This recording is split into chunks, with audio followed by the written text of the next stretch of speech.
Meu coração jovem não vacila, pulsa, pulsa, sai para as ruas e busca, busca. Meu coração jovem, ansiedade pura, pura, e vai buscando a lua, lua. Meu coração jovem quer mudanças, anda, grita, canta e encanta. Meu coração jovem luta, luta, mesmo com tudo estando contra, contra. Meu coração jovem também sente e segue, segue em frente. Meu coração jovem quer um Brasil autêntico, esperto, sem medo, aberto e liberto sempre. Esse poema aqui que eu acabei de ler, Meu Coração Jovem, é do nosso entrevistado de hoje, o Auriel Pereira do Nascimento Filho, mais conhecido no mundo literário como Auriel Filho. Ele já escreveu várias obras, são 5 livros, 4 de ficção e 1 de poesia, que é esse aqui que eu acabei de ler, Na Rua da Solidão Noturna.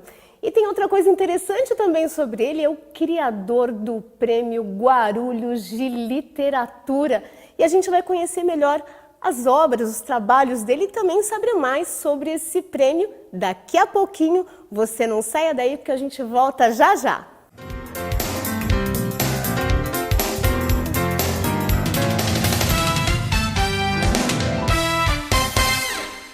Eu estou na TV Câmara Guarulhos. Eu estou na TV Câmara de Guarulhos. Eu estou na TV Câmara Guarulhos. Eu estou na TV Câmara de Guarulhos. TV Câmara Guarulhos, o canal da cidadania.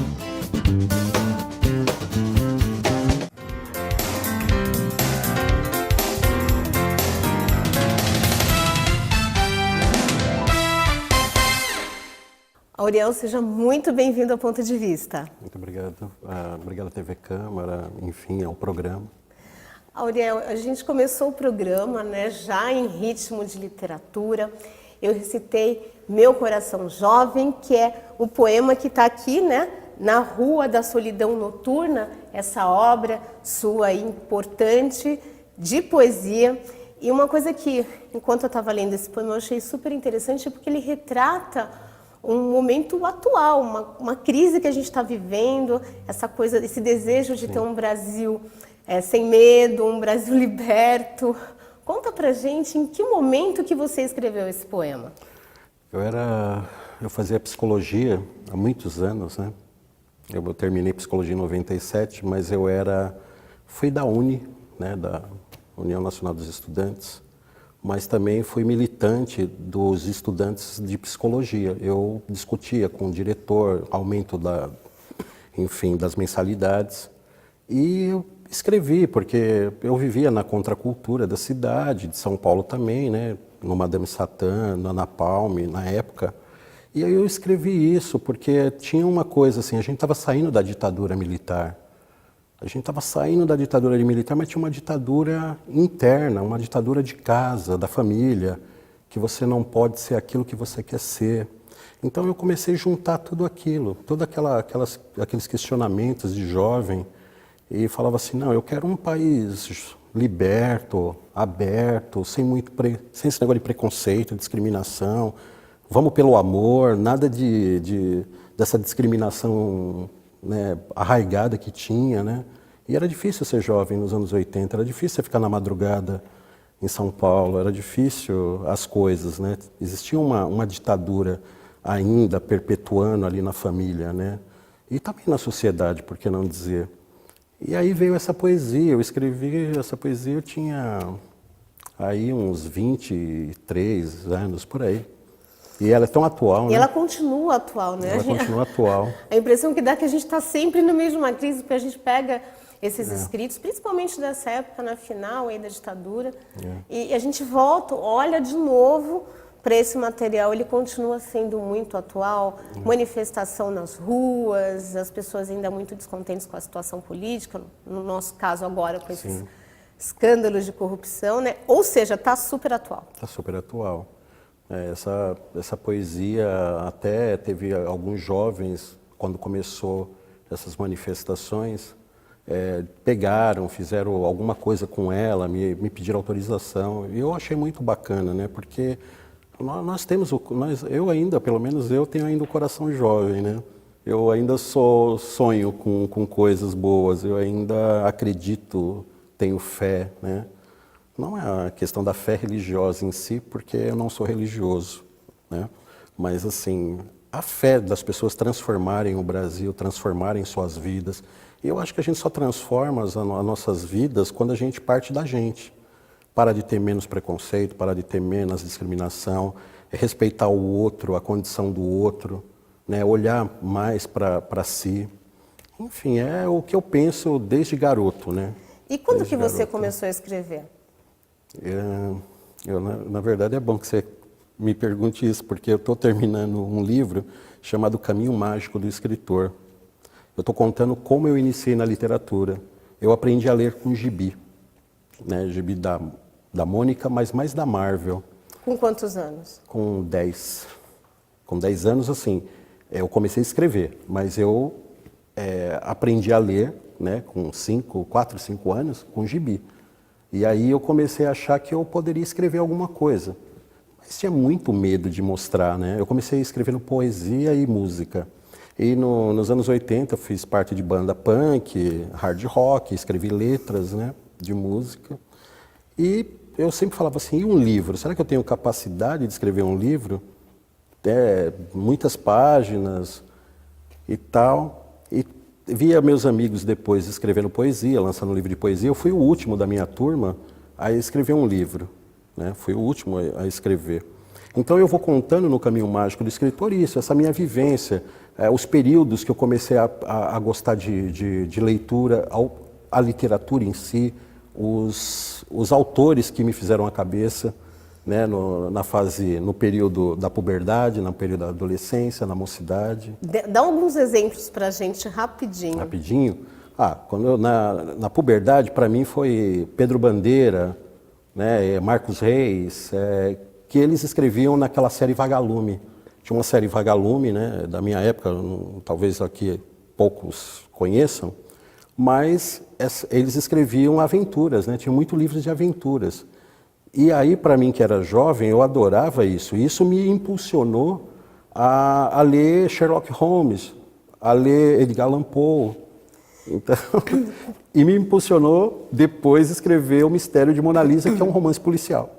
A gente vai chegar. Mas quando que você decidiu publicar um livro, né? Eu tô com esse primeiro livro na mão, que é o Digby Dexter. Mas quando que você decidiu e como? Minha esposa.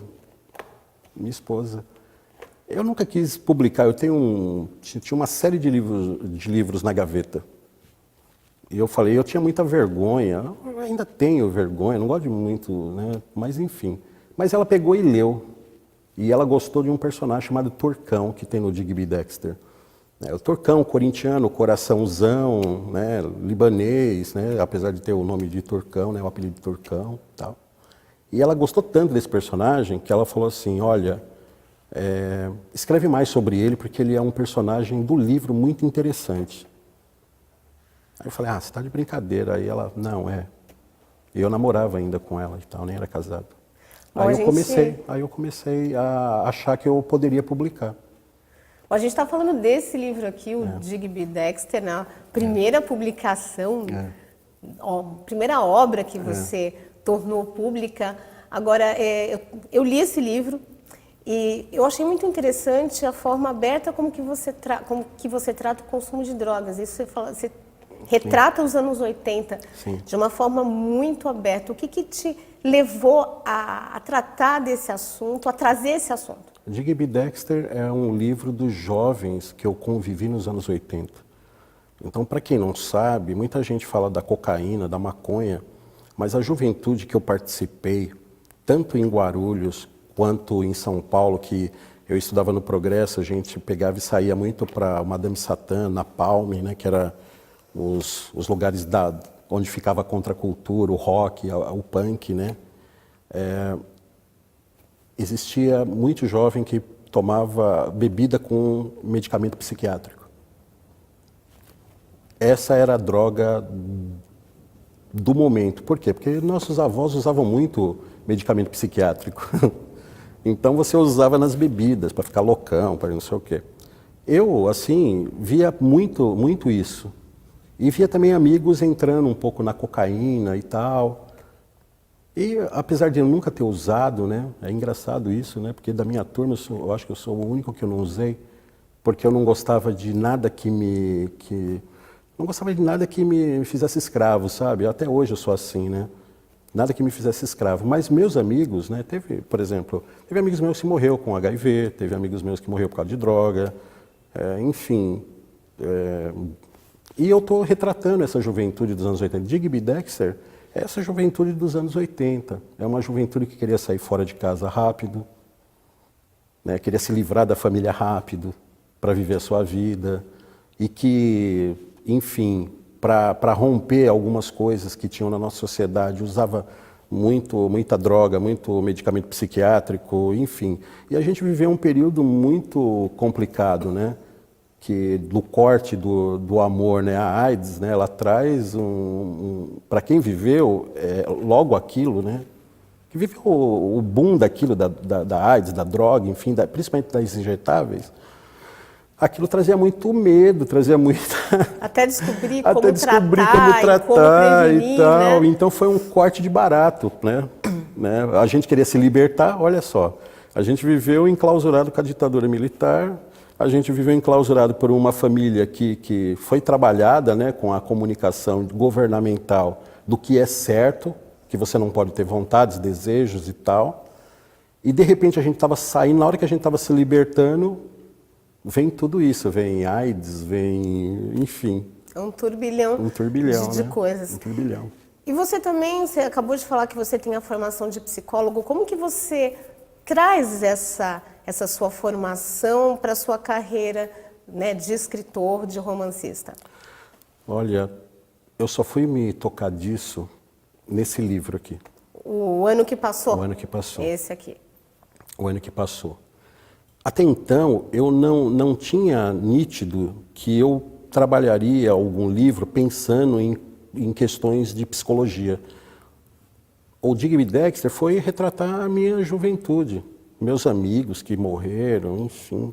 Foi muito isso, foi uma coisa de uma escrita automática. Nesse daqui, eu vim pensando em escrever um livro que retratasse o casamento. Né? Então, O Ano que Passou, ele é uma família, um núcleo, 3 pessoas, né? E que eles trabalhavam para o sustento da filha. Né? Então, tem uma hora no casamento que você erra porque você só quer ser pai e mãe. Aí você luta pela subsistência, você corre pra caramba, você dá toda a infraestrutura para os filhos e você esquece que você é marido e mulher, que vocês precisam de romance, que vocês precisam sair fora de vez em quando e deixar filho. Sabe, vocês precisam de romance. E o que acontece no Ano que Passou é isso. Quando a filha vai estudar em San Telmo, cinema, na Universidade de San Telmo, né, lá em Buenos Aires, eles se separam. Por quê? Porque a relação deles estava na manutenção daquele tripé com a filha. Na hora que a filha vai estudar cinema, eles olham um para a cara do outro e falam, e agora? É desconhecido. A gente, sabe, desconhecido? Chega uma hora na relação, você não conhece mais, não tem aquela... Então, foi isso, né? Aí sim que eu retratei. Aí sim que eu retratei o casamento. Começo aí de uma análise psicológica. Psicológica. Gente, o tempo está correndo muito rápido, a gente vai para o segundo bloco, porque a gente vai, claro, falar do importante prêmio Guarulhos de Literatura. Então, você que quer saber mais sobre esse assunto, não saia daí que a gente volta já já.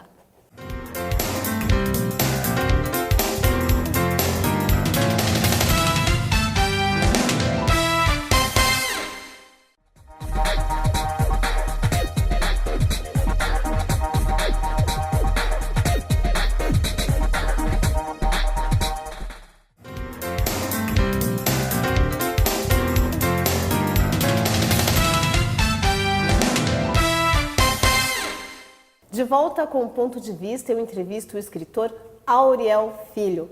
Auriel, no final do primeiro bloco a gente estava falando como a psicologia entra na sua obra e a gente conversando aqui no intervalo, você falou assim que você tratou do complexo de Eletra aqui nesses 40 dias no deserto. Explica para mim onde entra o complexo de Eletra nessa história.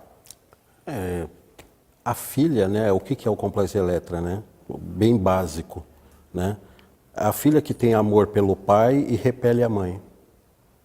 Ao contrário do complexo de Édipo, o filho é mais pró a mãe e longe do pai.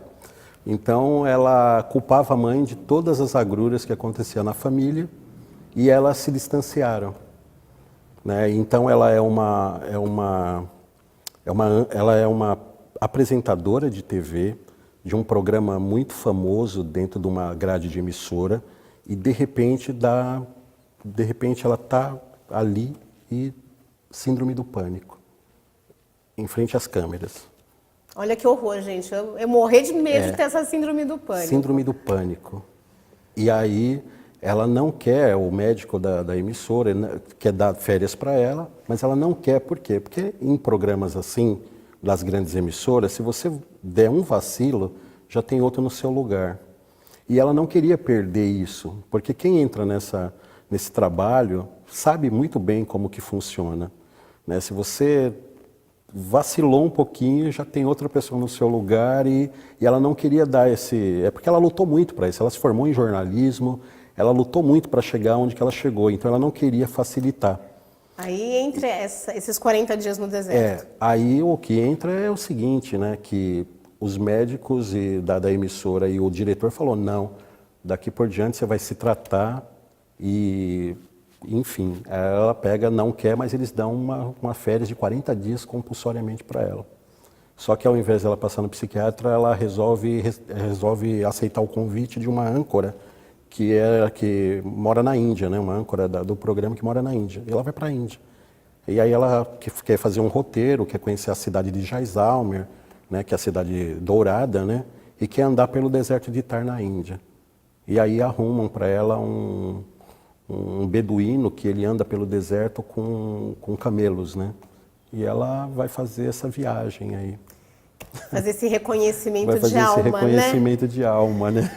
Então, bom, a gente já passou rapidamente aí pelas suas obras, né? Essa daqui foi a última publicação e a gente já comentou que vai ter mais, né? Mas a gente também quer falar sobre um assunto super importante, que é a primeira edição do Prêmio Guarulhos de Literatura. Você que está organizando, conta pra gente como que surgiu essa ideia de elaborar esse projeto. Bom, primeiro eu sou escritor e sempre pensei, por que não a cidade nunca fazer um prêmio de literatura, criar alguns programas assim que a gente possa trabalhar a literatura, a leitura dentro das escolas, dentro dos espaços públicos. E sempre eu dava essa ideia para algum secretário, né, da pasta daqui da cidade, mas muitas vezes por causa do tempo ou porque não tinha recursos, eles não caminhavam com a coisa. Até que uma hora eu falei assim, sabe de uma coisa? Se tiver que sair esse prêmio, eu vou ter que pegar e vou ter que eu mesmo fazer. E aí veio essa missão para mim. Eu falei assim, eu sou escritor, tem uma gama de escritores na cidade, escritores bons. Tem um rapaz que chama Heraldo Miranda, o livro dele é chancelado pela Unesco.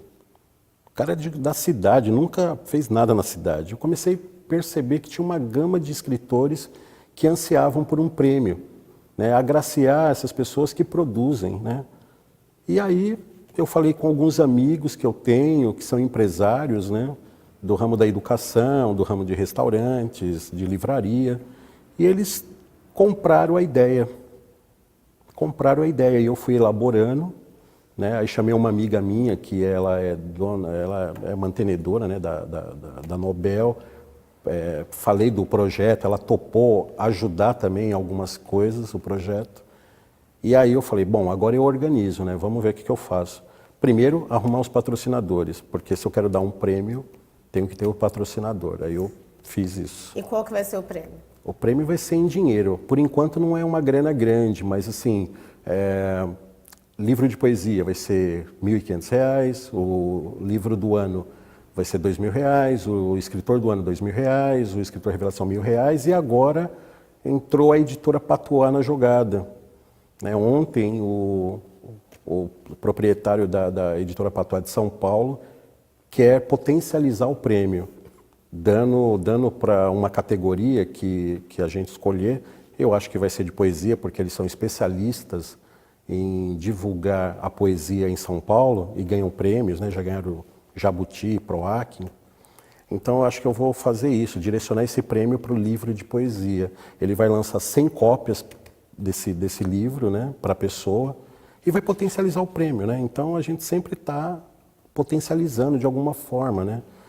São coisas que vão acontecendo, você vai fazendo o prêmio, mas vão surgindo esses amigos que vão ajudando o prêmio a acontecer. É muito engraçado. E o que precisa para concorrer aí? Quais são os requisitos para participar desse prêmio? Morador de Guarulhos e capital, né? O livro, ele tem que ter sido lançado de 1º de janeiro de 2016 a maio de 2017. Os livros têm que ter o ISBN. O e-book não precisa, mas ele tem que atestar que ele lançou na data. O que mais? Eu acho que esse é o básico. É o básico, porque a gente não quer fazer um calhamaço de folhas que a pessoa tenha que preencher, o escritor, como outros prêmios. Nós queremos ser conciso. Isso que te vai dar para você concorrer.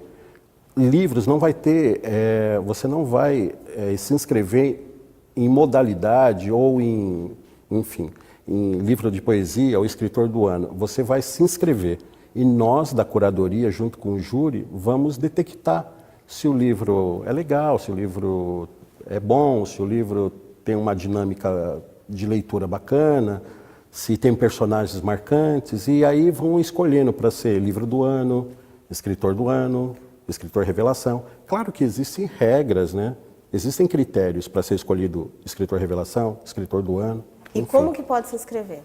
Você pode se inscrever na fanpage, né, Prêmio Guarulhos de Literatura, pelo e-mail prêmioguarulhosliteratura@gmail.com, e no dia do lançamento, que vai ser dia 31 agora, do projeto, você vai poder se inscrever na própria Livraria Nobel e levar já o livro, né, que vai ser para análise. Até quando a pessoa pode se inscrever?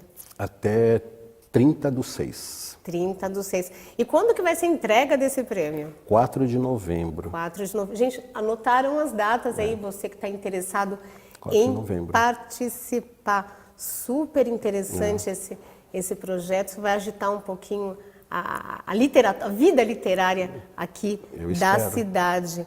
E diz pra gente aí, é possível viver de literatura hoje? Dá para viver só disso? Olha, é assim, quando eu comecei com literatura, eu tinha uma coisa na minha cabeça, eu gosto de escrever. Quando você gosta de uma profissão, ou você gosta de alguma coisa que você faz, o que menos importa é a grana, mas importa o prazer. Mas também não somos hipócritas que claro que a gente quer ganhar pelo nosso trabalho. Dá grana, dá quem dá palestra. Hoje em dia, tirando o Paulo Coelho, todos participam de feiras, participam de palestras para vender o seu livro. Então, assim, dá para viver. Só que, assim, você tem que achar os caminhos. Tem que achar os caminhos, porque não só de vender livro em livraria. Hoje o escritor ganha bastante dando palestra, participando de feiras literárias, enfim. Né? Mas dá sim, dá sim. Bom, a gente chegou ao final do programa. Agradeço a sua participação no Ponto de Vista. Eu agradeço também a sua audiência, nosso telespectador internauta. Lembrando sempre que a gente tem um encontro marcado toda quarta-feira, depois do Jornal da Câmara. Agora, então, eu me despeço. Até a próxima quarta.